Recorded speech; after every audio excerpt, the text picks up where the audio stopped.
Дорогие друзья, мы приехали в Зянгелане, в Агалы, еще в один дом в гости. Это ханым. Они 4 сестры переехали, вернулись домой в Зянгелан спустя много-много лет, а это дом ее сестры. Они все приехали, завтра у ее мужа день рождения. Пойдем посмотрим. О, у сестры двухэтажная вилла. Из-за того, что их 6 человек, им дали двухэтажный дом. Они там что-то готовят, кушают. Да? Eşq olsun. Yaxşı insanlar. Oy da hani kebab kuşuydu. Oh, salam aleyküm. Salam aleyküm, salam aleyküm. Salam, necəsin? Nətərs. Oy da. Onların qənimi. Eşq olsun. Doğrudan kebab yersiniz. Yox, belə kaçka soyutmasıdır. Aha. Ribada nasıl bir dənə olar yeyeyim ben. Olmaz. Друзья, Zəngilani, Vağalı kəndi, Pervira, birinci dəfədir həyatımda. Şərfan quzusu, Şərfan quzusu. Hə, şərfan quzusu. Ağalı. Quzun axı şeydən belə qanal aldı. Yox, şərfan quzusudur. Belə qan adıdır. Gəlin, siz də gəlin də. Sonra çəkiş eləyər, sən də otur bir. Allah. Çox Var olun.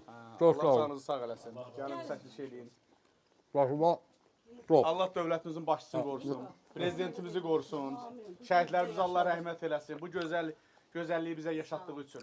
30 ildən sonra nə bilim həsrət çəkirdik. Bacımın evi, Yezdən evi. Bu günə çox şükür olsun. Тоже подписчик mой. Çox sağ olun, çox sağ olun. Allah var eləsin. Allah canınızı sağ eləsin. Hər çəkilişlərə baxırıq. Çox sağ olun. Mən özüm də dəstək olam sənə. Çox sağ ol, çox sağ ol. Şahran ermənilərin həqiqətən bu sahiblərini boykot edən qardaşlarımızdan. Çox sağ ol, Allah çox səni var eləsin. Çox sağ ol. O canlı yayınlar. Çok sağ ol. Biz sənə Dostlar, fəxr edirik. çok sağ ol. Мы будем кушать в Зянгелане кебаб. Все, отключаемся, без нож olsun. Кайфуем. Спасибо. Покажи тут красоту и будем кушать. Əyləş. Tamam, gəl əyləş. Bəndə bu stol gətirmişəm, bura gəl. Hə, gəl, başa. Biz gəldik bura işləməyə gəlmişik. 50 gedək kənar. Yo, vuran deyiləm. Olmadı. İzvini də. Of. Cigares. Allah var eləsin. Sağ ol. Nuş olsun. Qismət də var. Səni də görmək bizə nəsib oldu. Dadı da ver də bizə. Спасибо. Çox şükür bu günə qardaş. Çox şükür bu günə ki, Əlbəttə. bu Qarabağ torpağında 30 ildən sonra oturub çörək yeyirik, nə bilim, qonaq qəbul edirik. Burada yaşayırsa yoxsa qona gəlmirsən nənəgilə? Burada yaşayır. Ha. Sən mənə dinlə 5 üstəgəl 5 nə qədərdir? Çox gözəl. İyunun 1-i hansı bayramdır? Onda biz üçün bir uşaqlar bayramı münasibəti ilə bir ya şeir ya mahnı nə bilirsən? Başla.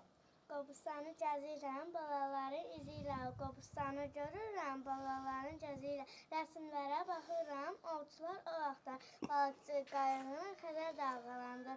Əks edən insanların əksi var qayalarda da kitaba yazırlar. Tarixi kim unudar, gözləyirəm yenə də. Sərsənsin qaval daşı, istəyirəm dillənsin elimin daşı yaddaşı.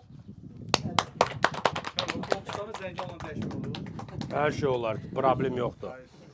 Pravda Qobustan buradan bir 5000 il qədimidir, amma heç o dəyişərik. Torpaqdır.